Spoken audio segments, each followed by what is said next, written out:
ایک مرتبہ کا واقعہ ہے کہ غوث پاک کے یہاں 40 سال تک شیخ محمد نام کے ایک شخص تھے، کوئی پڑھے لکھے نہیں تھے۔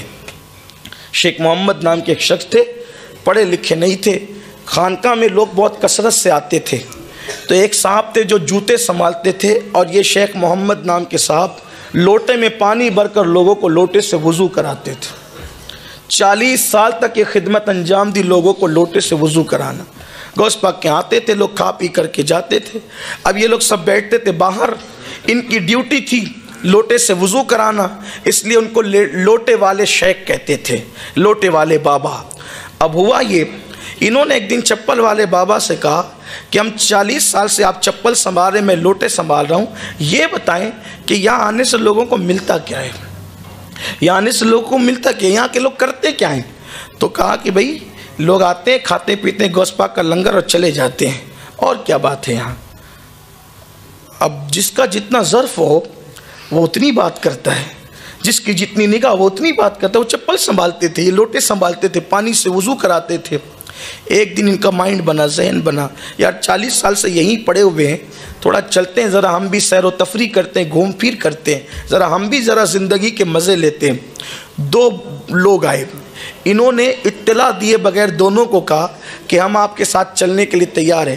ان کو پتہ نہیں تھا یہ غوث پاک کے نوکر ہیں، اور غوث پاک کی چوکھٹ پہ لوگوں کو وضو کراتے ہیں، ان کو خبر نہیں تھی۔ وہ دونوں ولی تھے، اور کون سے ولی؟ اقطاب تھے، اقطاب قطب تھے وہ۔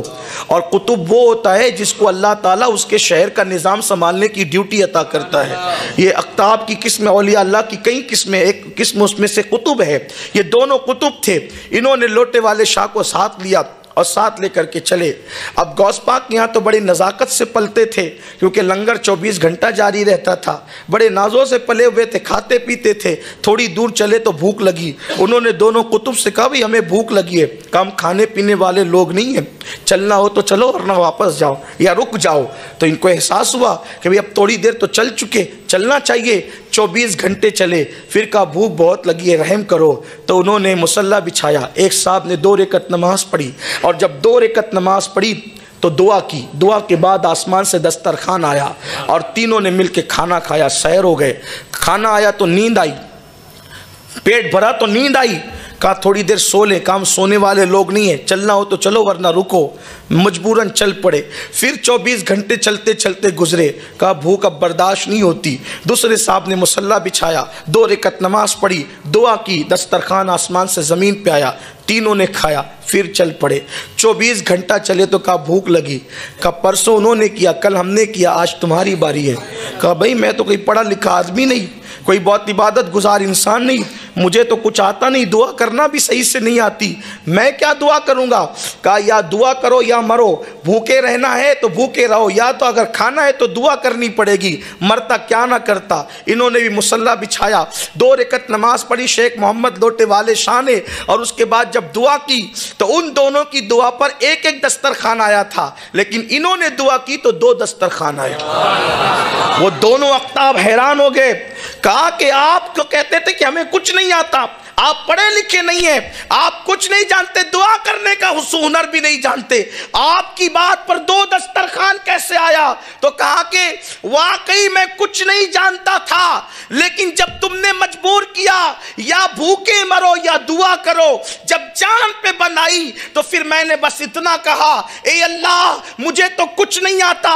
یہ دونوں اقطاب جس کے وسیلے سے دعا کرتے ہیں، یہ دونوں اقطاب جس کے وسیلے سے دعا کرتے ہیں، یہ دونوں اقطاب جس کے وسیلے سے دعا کرتے ہیں، اللہ اسی کا وسیلہ دسترخوان نازل فرما تو 2 دسترخوان آ گئے۔ تو ان دونوں اقطاب نے کہا تمہیں معلوم ہے کہ ہم کس کے وسیلے سے دعا کرتے ہیں؟ کہا نہیں معلوم تھا، نہیں معلوم تھا۔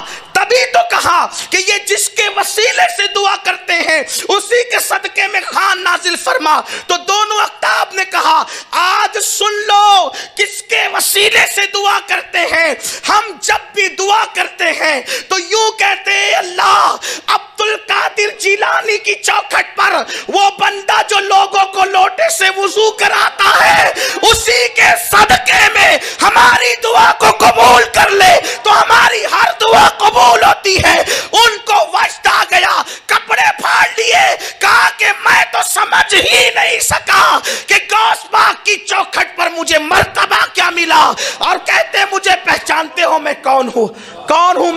کہا وہی لوٹے والا تو میں بھی ہوں، میں ہی وہ لوٹے والا ہوں جس کے وسیلے سے تم دعا کرتے، جس کی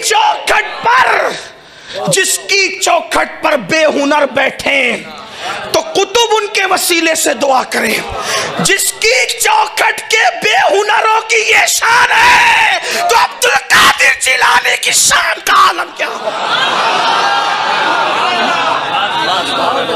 غوث پاک کی شان کیا ہوگی؟ نعرہ تکبیر، نعرہ رسالت، نعرہ رسالت، نعرہ حیدری، نعرہ حیدری، یا غوث، یا غوث، یا غوث۔ واللہ میں تو غوث پاک کی چوکھٹ میں بیٹھنے والے کتے کو بھی بے ہنر نہیں مانتا، لیکن صرف چونکہ انہوں نے یہ بات نقل کی تھی تو میں نے بیان کر دی کہ مجھے کچھ نہیں آتا، ورنہ اللہ کی عزت کی قسم ان کی چوکھٹ پہ بیٹھنے والا کتا بھی بے ہنر نہیں ہوتا۔ ہاں، وقت کے بڑے بڑے اصفیاء جن کے کتوں کے قدموں پہ جان قربان کرنے کی بات کریں، جن سے نسبت قائم کرنے کی بات کریں، وہ غوث الاعظم کی